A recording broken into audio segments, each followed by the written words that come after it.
başa düşsən məni, sözüm bəzilərə aiddir yəni.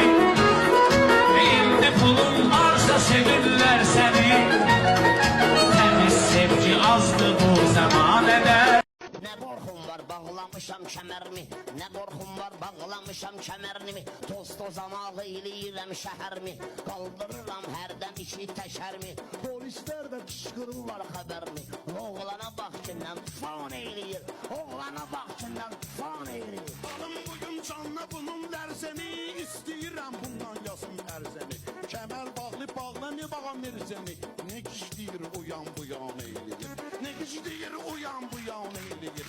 Başlamacan Ahtoşu dəngələməyə, başlamısan ayreis əngələməyə. Mənim adamım da vardı zəngələməyə, Cənab reis gör nə güman eyləyir. Ata sən dostumu ox gedərsən, mən bilirəm qarnı da tox gedərsən. Millətləridir başqa yerdə qırqıra, çətin eləsinlər bunlar istədiyini.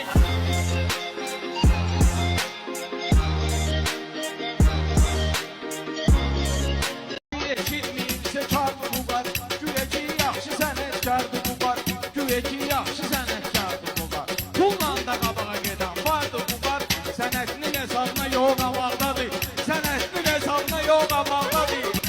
İt gəlib ağzını büssün pişiyə, bunları burada salanlar peşiyə, bunları burada salanlar peşiyə.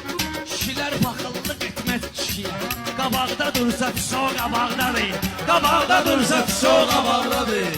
Gedəsən patladasan dört divarı, böləsən dört yerə dört deyəsən. Zindan haqqında əgər söhbət olar, gərəyər bir sözü mərd deyəsən. Bir adam tapmayacaqsan özüvə, oturub qəm deyəsən, dərd deyəsən.